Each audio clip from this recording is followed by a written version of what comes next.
Pension వస్తుందా? Pension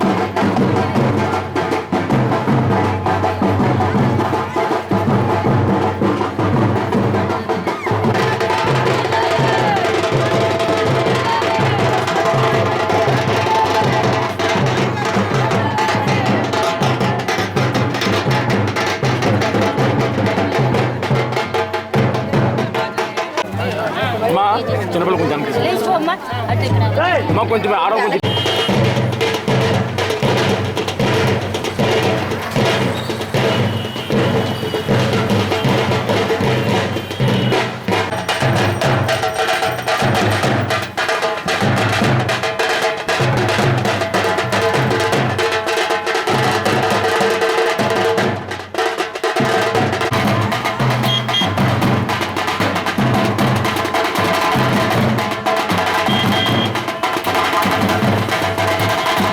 ఎంతో ఉత్సాహంగా ఈ క్యాంపెయినింగ్ లో పార్టిసిపేట్ చేస్తున్నారు. దానికి కారణం ఏంటంటే మహిళలకు ఎన్నో రోజుల నుంచి మహిళా సమస్యల పట్ల మాట్లాడే నాయకులు లేరు. వాళ్ళకి ఏదైనా ప్రాబ్లం వచ్చిందంటే చెప్పుకోవడానికి అందరి దగ్గరికి వెళ్ళి చెప్పుకోలేరు. యాక్సెసిబిలిటీ ఉండదు. చాలా మంది నాయకులు ఆడి కారులను లెక్సస్ కారులను తిరుగుతారు. అంటే వాళ్ళ దగ్గరికి వెళ్ళి కలవాలన్నా కానీ మినిమం మనకు కూడా ఒక ఆడి కారు ఉంటే కానీ అపాయింట్మెంట్ దొరకదు. అట్లా కాకుండా ఆర్టీసీ బస్సులో ఎర్ర బస్సులో రబ్బర్ చెప్పులు వేసుకుని మా ఆఫీస్కి వచ్చే ఎవరికైనా కానీ యాక్సెసిబిలిటీ ఉంటుంది. వారు మాట్లాడొచ్చు.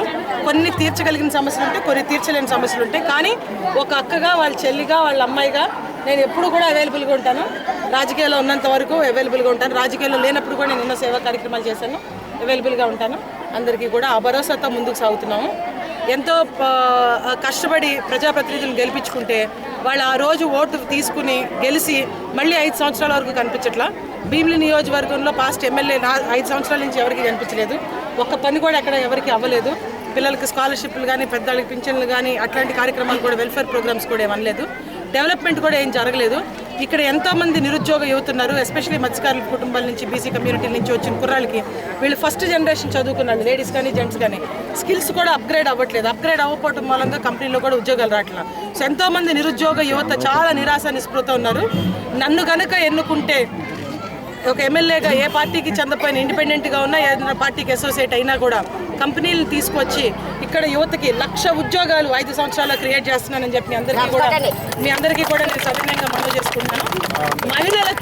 మహిళలకి ఇంట్లో కూర్చుని పని చేసుకోవడానికి విశాఖ సిటీలో ఒక 30,000 మైక్రో మినీ జాబ్స్ అంటారండి. అంటే ఇంట్లోనే కూర్చుని ఏ ఎక్స్ట్రా స్కిల్ లేకోకుండా వాళ్ళకున్న స్కిల్తోనే, అంటే వాళ్ళకున్న ఏ పెన్సిల్ పెట్టి గీయటం వస్తే పెన్సిల్ పెట్టి గీయటం, ఏదైనా పౌడర్ ప్యాక్ చేయగలిగితే పౌడర్ ప్యాక్, అటువంటి 30,000 జాబ్స్ క్రియేట్ చేయాలన్నది నా గోలు.